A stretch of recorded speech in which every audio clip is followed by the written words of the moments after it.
Hi friends, welcome back to my channel. ಬಿಸಿ ಬಿಸಿಯಾಗಿರುವಂಥ ಜೋಳದ ರೊಟ್ಟಿ ಜೊತೆ ಹೀರೆಕಾಯಿ ಚಟ್ನಿ, ಕ್ಯಾಬೇಜ್ ಪಲ್ಯ ಯಾವ ರೀತಿ ಮಾಡಿದ್ದೀನಿ ನೋಡಿ. ಭಾಳ ರುಚಿಯಾಗಿರುತ್ತೆ. ಒಮ್ಮೆ ನೀವು ಮಾಡಿಕೊಳ್ಬೋದು. ತುಂಬ ಆರೋಗ್ಯಕ್ಕೂ ಒಳ್ಳೆಯದು. ಯಾವ ರೀತಿ ಮಾಡಿದ್ದೀನಿ ಅಂದರೆ, ಮೊದಲು ಒಂದು ಪಾತ್ರೆ ಬಿಸಿ ಇಟ್ಕೊಂಡು ಎಣ್ಣೆ ಹಾಕ್ಕೊಂಡಿದ್ದೀನಿ. ನಂತರ ಸಾಸಿವೆ ಮತ್ತು ಜೀರಿಗೆ, ಕರಿಬೇವು ಸೊಪ್ಪು ಹಾಕ್ಕೊಳ್ಬೇಕು. ಆಮೇಲೆ ಸಣ್ಣದಾಗಿ ಹೆಚ್ಚಿರುವಂಥ ಈರುಳ್ಳಿಯನ್ನು ಹಾಕಿ ಸ್ವಲ್ಪ ಬಾಡಿಸಿದ್ದೀನಿ. ನಾವು ಹಸಿ ಖಾರ ಅಂತ ಹೇಳ್ತೀವಿ, ಅದನ್ನು 1 ಸ್ಪೂನ್ ಹಾಕ್ಕೋಬೇಕು. ಅದನ್ನು ಬಾಡಿಸಿ ನಂತರ ಸ್ವಲ್ಪ ಅರಿಶಿನ ಪುಡಿ ಮತ್ತು ಉಪ್ಪನ್ನು ಹಾಕಿ ಮತ್ತು ಚೆನ್ನಾಗಿ ಬಾಡಿಸಿ ನಂತರ ಸಣ್ಣದಾಗಿ ಕಟ್ ಮಾಡಿಟ್ಟಿರೋಂಥ ಕ್ಯಾಬೇಜನ್ನು ಇದಕ್ಕೆ ಹಾಕ್ಕೊಳ್ಬೇಕು. ಆಮೇಲೆ ನೆನೆಸಿಟ್ಟಿರುವಂಥ ತೊಗರಿ ಬೇಳೆಯನ್ನು ಹಾಕ್ಕೊಳ್ತಾ ಇದ್ದೀನಿ. ಆಮೇಲೆ ಗುರೆಳ್ಳು ಪುಡಿ ಹಾಕಬೇಕು. ಎಲ್ಲವನ್ನು ಹಾಕಿ ಚೆನ್ನಾಗಿ ಮಿಕ್ಸ್ ಮಾಡಿ ಸಣ್ಣ ಉರಿಯಲ್ಲಿ ಒಂದು 10 ನಿಮಿಷ ಬೇಯಿಸಿದರೆ ಈ ಪಲ್ಯ ತುಂಬ ರುಚಿಕರವಾಗಿ ರೆಡಿಯಾಗುತ್ತೆ. ಸ್ವಲ್ಪ ಮುಚ್ಚಿ ಬೇಯಿಸಬೇಕು. ನೋಡಿ, ಇವಾಗ ಆಗಿದೆ.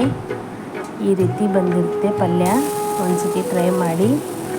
ಈಗ ಹೀರೆಕಾಯಿ ಚಟ್ನಿ ಯಾವ ರೀತಿ ಮಾಡೋದು ಅಂತ ತೋರಿಸ್ತಾ ಇದ್ದೀನಿ. ಪಾತ್ರೆ ತಗೊಂಡು ಬಿಸಿ ಇಟ್ಟಿದ್ದೀನಿ. ಎಣ್ಣೆ ಹಾಕಿ ಜೀರಿಗೆ ಹಾಕ್ಕೊಂಡಿದ್ದೀನಿ. ನಂತರ ಬೆಳ್ಳುಳ್ಳಿ ಹೆಸರು ಒಂದು 6 ಚೆನ್ನಾಗಿ ಹುರ್ಕೊಳ್ಬೇಕು. ನಂತರ ನೋಡಿ, ದೊಡ್ಡದಾಗಿ ಹೆಚ್ಚಿಟ್ಟಿರುವಂಥ ಈರುಳ್ಳಿ ಅದನ್ನು ಕೂಡ ಚೆನ್ನಾಗಿ ಹುರ್ಕೊಳ್ಬೇಕು. ಆಮೇಲೆ ನಾನು 4 ಹಸಿಮೆಣಸು ತೊಗೊಂಡಿದ್ದೀನಿ. ನಿಮಗೆ ಖಾರ ರುಚಿ ಎಷ್ಟು ಬೇಕೋ ಅಷ್ಟು ಹಾಕ್ಕೊಳ್ಬೋದು. ಕಡಿಮೆ ಬೇಕಂದರೆ ಕಡಿಮೆ ಹಾಕ್ಕೊಬೋದು, ಇಲ್ಲಾಂದರೆ ಜಾಸ್ತಿನೂ ಹಾಕ್ಕೊಳ್ಬೋದು. ನಂತರ ಕರಿಬೇವು ಸೊಪ್ಪು ಹಾಕ್ಕೊಳ್ಬೇಕು. ಎಲ್ಲವನ್ನು ಹಸಿ ವಾಸನೆ ಹೋಗುವವರೆಗೂ ಹುರಿಬೇಕು.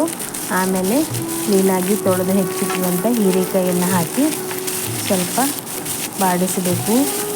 ಸ್ವಲ್ಪ ಹೀರೆಕಾಯಿ ಬೇಯಬೇಕದು, ಸಾಫ್ಟ್ ಆಗಬೇಕು. ನೋಡಿ, ಈ ರೀತಿಯಾಗಿ ಹುರಿತಾ ಬೇಯಿಸ್ಕೊಳ್ಬೇಕು. ತುಂಬ ರುಚಿಯಾಗಿ ಬರುತ್ತೆ ಅದು. ಇವಾಗ ರೆಡಿಯಾಗಿದೆ ಅದು ಚಟ್ನಿ ಮಾಡಲಿಕ್ಕೆ. ಅದು ಬೆಂದಿದೆಯೋ ಇಲ್ಲೋ ಅಂತ ಸ್ವಲ್ಪ ಚೆಕ್ ಮಾಡಿಕೊಂಡು ಆಮೇಲೆ ನಾವು ಮತ್ತೆ ಮಿಕ್ಕಿರುವಂಥ ಸಾಮಗ್ರಿಗಳನ್ನು ಅದಕ್ಕೆ ಸೇರಿಸ್ಕೊಳ್ಬೇಕು. ಸ್ವಲ್ಪ ಹುಣಸೆಹಣ್ಣು ಹಾಕಬೇಕು ರುಚಿಗೆ ತಕ್ಕಷ್ಟು. ಇದು ತೆಳು ಬೆಲ್ಲ, ನಾನು 1 ಸ್ಪೂನ್ ಹಾಕ್ತಾಯಿದ್ದೀನಿ.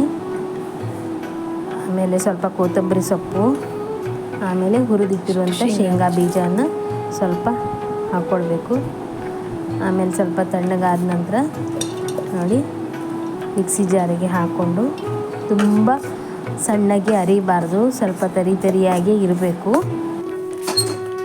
ಇವಾಗ ರುಚಿಗೆ ತಕ್ಕಷ್ಟು ಉಪ್ಪು, ಗುರೆಳ್ಳು ಪುಡಿ ಸೇರಿಸ್ಕೊಳ್ಬೇಕು. ಗುರೆಳ್ಳು ಪುಡಿ ಇಲ್ಲ ಅಂದರೆ ಹಾಕದೇ ಇದ್ದರೂ ನಡೀತದೆ. ಇವಾಗ ನೋಡಿ, ಚಟ್ನಿ ರೆಡಿಯಾಗಿದೆ. ತುಂಬ ರುಚಿಕರವಾಗಿರುತ್ತೆ. ನೀವು ಒಂದು ಸತಿ ಟ್ರೈ ಮಾಡಿ. ಇದು ಚಪಾತಿಗೂ ಹಚ್ಕೊಂಡು ತಿನ್ಬೋದು, ಜೋಳದ ರೊಟ್ಟಿಗೂ ಹಚ್ಕೊಂಡು ತಿನ್ಬೋದು. ಆರೋಗ್ಯಕ್ಕೂ ಒಳ್ಳೆಯದು. ಈ ವಿಡಿಯೋ ನಿಮಗೆ ಇಷ್ಟ ಆದರೆ ಲೈಕ್ ಮಾಡಿ, ಸಬ್ಸ್ಕ್ರೈಬ್ ಮಾಡಿ. ವಿಡಿಯೋ ನೋಡಿದ್ದಕ್ಕಾಗಿ ಧನ್ಯವಾದಗಳು.